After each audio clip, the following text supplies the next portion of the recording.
Salam dostlar, men Vigraf. Bilişine diýaly soňky 3-4 ýylyň içinde Türkmenistana täze rapperlaryň sany köpeldi we köne rapperlaryň sany azaldy. Men hem bu videoda 2001-2006 ýyllar aralygyna rapa başlan we aktivni karierini dowam etdirýän köne rapperlaryň sanyny taýýarladym.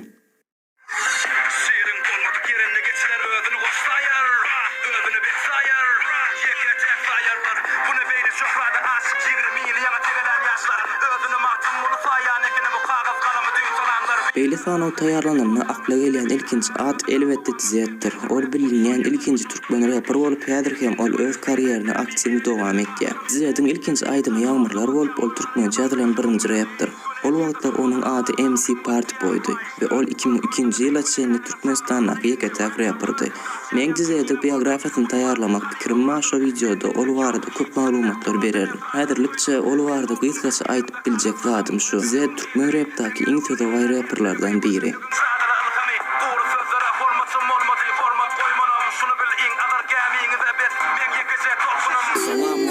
Сопрано Берда, родом из Марокко. Я Шен Шутайда, читаю рэп на русском, шону чинтана мен бада. Йоны мен ядьян фетр, aylanyan piyada. Soprano yonu key, hemelad okey. Gümün üstünde oynayan hokey. Men bolmadım ulumsy, senin bolmay. Maňa diýerler rapy taşlay, bolýada. Anton, yani soprano man. Eýaman rapy başlandy 18 ýyl bolup barýar. İlki wada soprano rap aýtman break tat etýärdi. Soňra 2003-nji ýylda rap aýtmaga başlaýar. Onuň birinji ady Dread'di. Anton diňe türkmen diline rap aýtman eýtdi. İnglis rus diline hem rap okuýar. Şoňa görä de onuň Türkmenistandan başga da Russiýada hem köp dinleýijisi bar. Häzirki wagtda ýaşlar onuň aýdymlaryny halap dinleýärler we dowamly soprano täze aýdymlaryny örmüşdoklar bilen paýlaşýar. Yatamam kazanman sizden baysazandam. Köpeldiyen azaltman bazarı adım bazarla. Flow bozgun hammam beyninim du kaynap. Aynap seyretme ayna. Bağla berdi alman. Düşüp olmaya kalman. Dalmasın sende arman. Pul yasamana kayda dine. Bütün yok fayda. Bağla kaytmana yaydan. Gitmeli vakti aydan. Takış çağırıp kaydar. Ilgayat kaderim kuturma nerlerim. Davalı bətlerim yaz kaderim. Demirti kenyalar saralgı. Üstünde sözler yaralı ve yararlı. Yüzümde olsa indim yaraydı. Du bir yerinin sayılının gıydı du. Köşede kalsan iyiydi durmutur. Kıvırsam etme cevapsız bu matallar. Dinlen kapanlar. Dilim tutkayım. Koşanlar du iki daim. Awtday. Aslında men ol barada aýdyp boljak ähli zady onuň biografiýasyny taýýarlandy aýdypdym.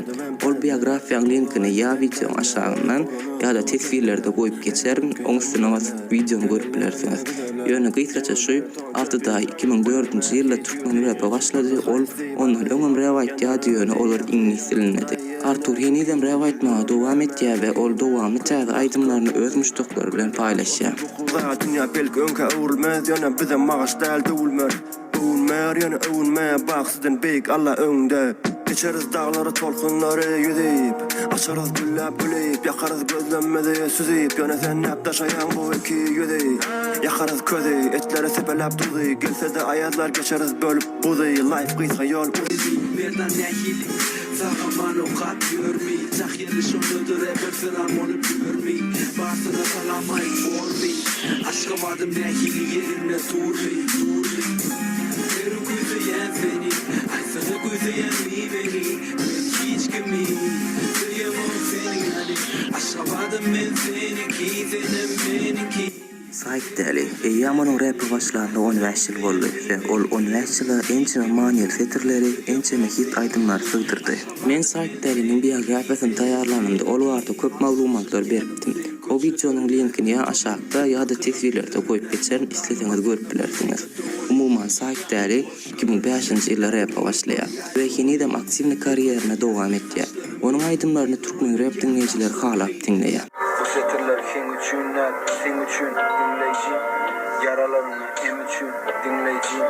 Beni dinleyen nem üçün dinleyici. Seni yürekten sevýän üçün dinleyici.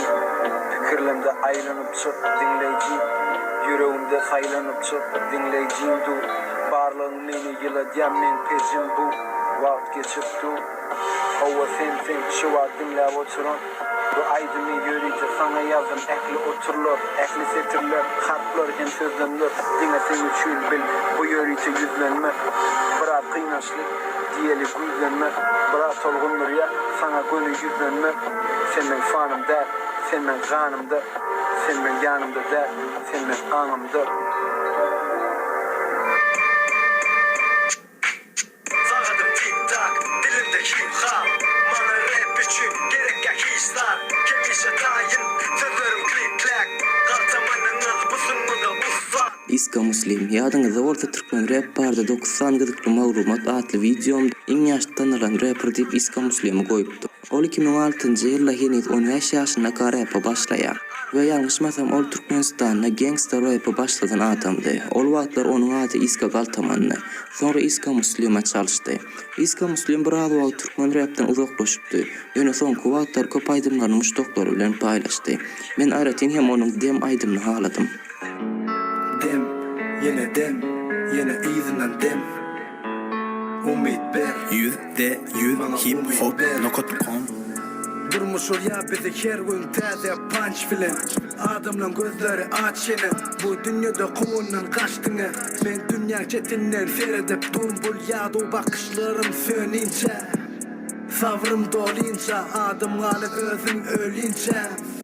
Şeýlik bilen ýene bir videoň soňuna geldik. Eger videony halan bolsaňyz like goýmagy, öz pikiriňizi tesirlerde beýan etmegi we inniki videolarymdan habardar bolmak üçin kanalyma agza bolmagy unutmaň. Men Vigraf. Inniki videomda görüşýänçä hoş sag bolun.